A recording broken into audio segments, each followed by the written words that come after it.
So I am here with Kenny again at the same place in Vegas. In Vegas, at the same place we're here with every season as the season changes. What about the weather? It's hot. Except I was with Brian on the radio. Yeah. It was 69 degrees and he said it's cold because of the wind. Oh my. Man, he's spoiled. He is from spoiled New York. now, exactly. Comes from New York and he says, I've been here 15 years. It gets cold. At night it gets a little does get chilly. Are you wearing a jacket? It was chilly this morning. I was up at 5 this morning to go work out. So do you put a jacket on at night? I didn't. No, not yet, but I'm starting to. I see people You got to be smart because I was trying to be brave last year, and the first cold night I didn't put a jacket on, and the next day I was sick. So I'm going to be smarter this year. I'm going to wear a jacket just to protect my health now. Exactly. So let's talk about October 25th. We have a triple header that opens in the NBA. Yes. And then on November 11th, which is Veterans Day, we have college basketball. Now, we talked about last year, you developed pace, which is, I've been doing this in college football, and I'm sure you're a big halftime guy. You know, these teams that have been, a team blows out. Let's talk about college football. Okay. You got teams like Alabama, who are in the middle of the season. They come out, they cover easy. And then I said, and I'm sure you said the same thing, they're not going to give away money on teams like Alabama. And they're not giving away money on teams like Alabama.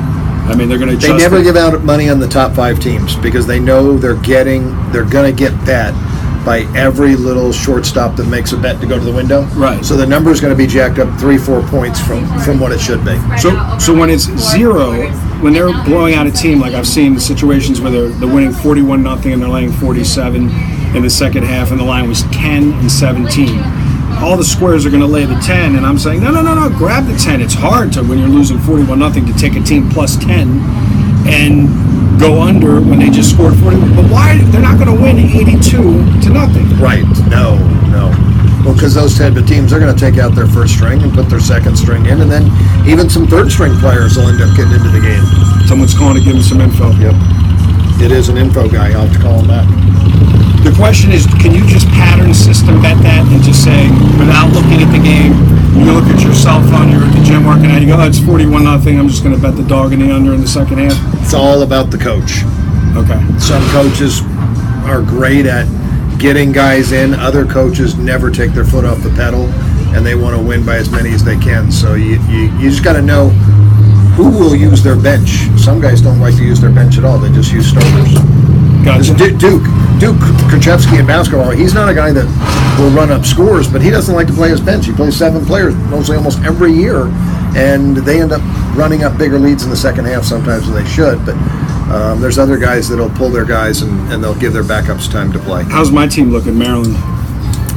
I haven't done Maryland yet. I haven't really done anybody completely as a team yet. I've got all last year's stats and all the numbers, and I'm going through the high school and the junior college guys still. It's a long process, but I'm close to being finished. I'm close to rating out teams probably the middle of next week, individual team one after another, and I'll rate out over 300 of them. I won't rate all 351, but they're all rated out 300. You still maintain, we were talking about syndicate betting before we went on the air, and how these guys are about playing the number, not playing the game. And as long as you've been involved, I mean, how many years ago was that 60 Minutes interview? I don't know. Long time. It was 3 weeks ago? 3 weeks ago. I don't know. 3 weeks ago. 4 weeks ago? 4 weeks ago. I mean, 4 weeks ago, that 60 Minutes interview. But back to syndicate betting. They're betting a number, they're not betting a game. I don't know. I've never been involved with some of the larger syndicates. I'm guessing they're handicapping and they're betting a number because they think that the number's not right, that it's insufficient to the market. So, I don't know. I've seen 7.5s go up to 10. So it's not like, well, because it's not 7, we're not going to bet it. If they think it should be 13, they're going to lay 7.5. Right, because it's a game of chicken and egg with the bookmaker. I mean, I'm sure that they would much rather... The books take a stand on a number and see if they can move the money. And if they can't, they just keep going up. I'm sure they would much rather lay 2.5 than lay 3, or lay 3 rather than 3.5. But if they made it 10 and it's 3.5, they're going to lay the 3.5. They're not just going to take the 3.5 blindly because it's a key number. They're handicapping it. They got a reason why they're playing it, and they've got data behind it. So, what's your perception of what's easier, NBA or college basketball? Oh, by far college basketball. And NBA is a game that everyone says the same thing. You don't need to watch the NBA till the last 2 minutes. So you got 46 minutes you don't watch. College basketball, I'll watch all 40 minutes. I think it's a great game, and they're playing and they're competing. They only play 30 games, where the NBA is playing 82. So you play 82.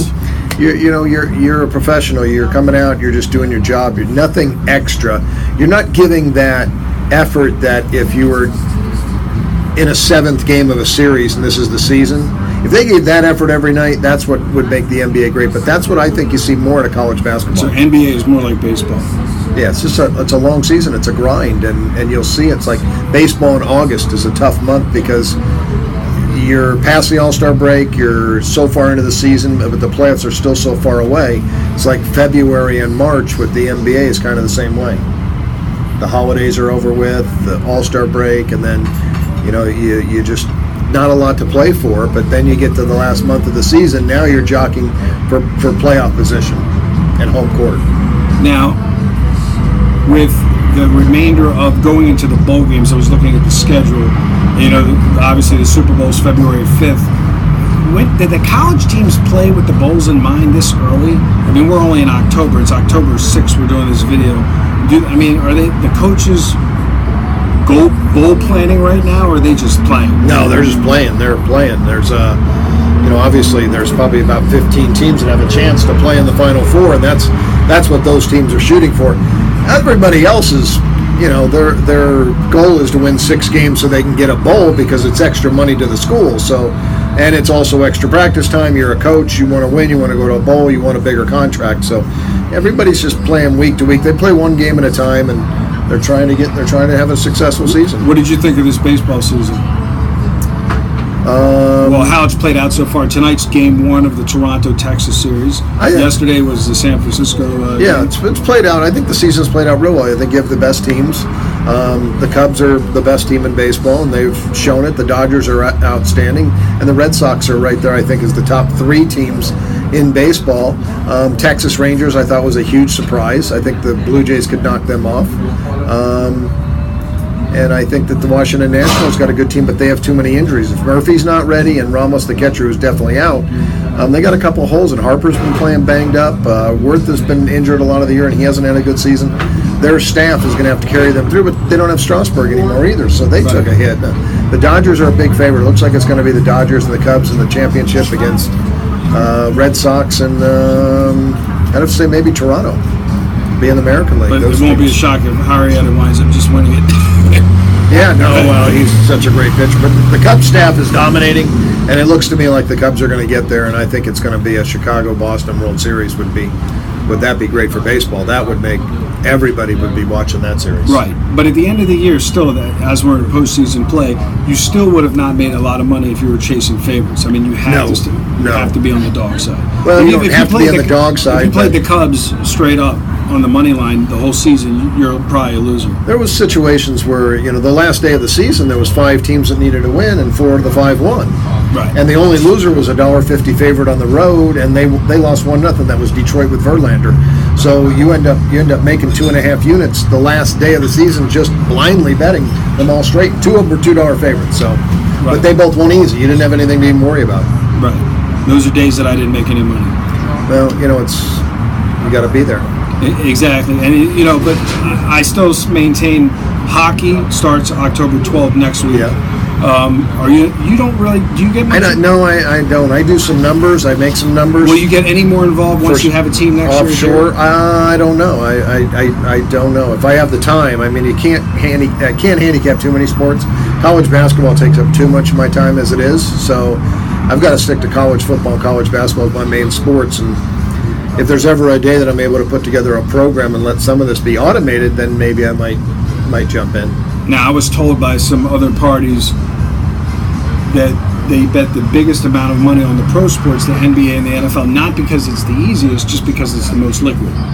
Yeah, there's higher limits in the pro sports because the pro sports hold a higher percentage, and that's why they take more in those sports. I mean, I was told one guy that I know of, he bets $2 million a game with his group in the NFL sides, and he really doesn't like the NFL. He prefers to sit there and watch all the games on Saturday as a fan, right? And will have $2 million on a game as an investor on Sunday and go out with his kids to play in the park.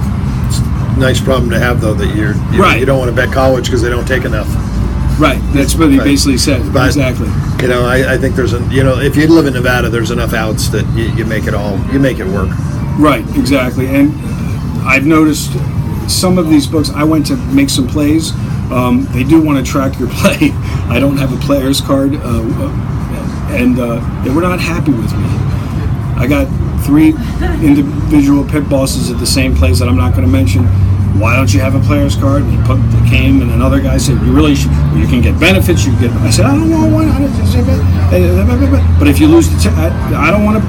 And they were just adamant that, okay, we're going to do it this time, but next time we really want you to have a player's card.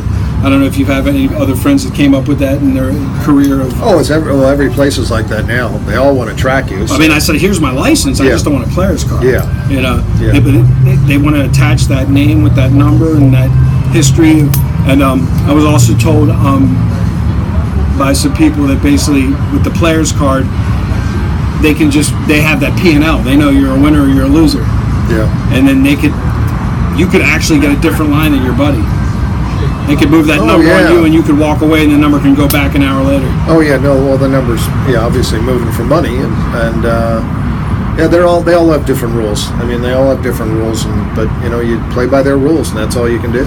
So, but from years past that pace play, with the advent of the online wagering, especially here in Nevada, and when I say online, a lot of people watching this outside of the state, they're thinking online as in offshore. I'm talking about online as in you can live outside of the state of Nevada, and as a tourist, fly in here, open up an account, and while you're here, actually stay with your family, go to the show, which people don't realize, wager on your app, and not walk away from the wife at dinner. Right. Which is great for me because I used to do that all the time. Honey, I'll be right back. Now I'm sitting there on my, I'm not going to name it a different app. And they actually have a disclaimer on the websites now. It says, even if you're a tourist, it's like they want you in action while you're... It's about time they've done that. Yeah, because before they wanted you to be a Nevada resident. Yeah. Now, the technology now allows them to do it because they can make sure that you're in the boundaries of the state of Nevada. So as long as you're inside the state, you're okay. But what I'm getting into is if you fly in and you're here, you can take advantage of his PACE program, which is that second half 15-minute window. I get a lot of clients would call and say, how can I can't be around for 15 minutes. I'm here and I'm going to go see Love at the Mirage, or I'm going to go see Cirque du Soleil, and then all of a sudden a game goes into a 15-minute window. It's painful. Right. What are you going to do? Jog to the sportsbook, and then you got a line of 15 guys in front of you. Here you just log in and play it, and you play it. Usually, and then we'll end this video on that note. How long when a game goes into halftime? I noticed that different books put the line up quicker. Is it a minute? Is it 2 minutes? Sometimes, I mean, I'll sit there and watch and wait. Some of them are very slow. It's like they're playing games with... They want to see what's going on. Right. They want to see what's going on in other books that opened up, and that's always been... That's the toughest part about being a bookmaker is when do you put your lineup? Well, they want to make sure they see somebody else getting action and getting hit because they know in that short of a window, usually somebody's not going to bet the wrong way. So if they see a game open 3 and it goes to 4, they can be pretty sure that favorite's in the NFL the right Monday side. Night Football game, it goes up, bam. Yeah, because it's more liquid and they're going to get so much action on that where there's 50 people waiting to bet their NFL halftime. It's Evansville, Southwest Missouri State. There's 3 people waiting to bet that NBA halftime, and there's 1 person waiting to bet Evansville, Southwest Missouri State. So that's why they take so much longer in those. Gotcha. So there you have it. You can access that pace play even if you're here and you're going to a show with the wife. It's as simple as walking into one of these casinos and opening that account. Like I said, it was news to me. You go online, search it. It says even if you're a tourist, you don't even have to be a U.S. citizen. It says even if you're not a U.S. citizen, you just have to have your proper form of ID. So you learn something new each and every day. And if you want to get his plays direct, your opinion plays, where you go through an analysis of all the games, you go to oddsxfactor.com. That's oddsxfactor.com. And next time I come here, You'll be freezing. It'll be cold. Relative to Baltimore, it'll still be warm. It gets cold November 1st. You got it. We'll be back in the 40s. We'll be back in a month. Talk to you soon.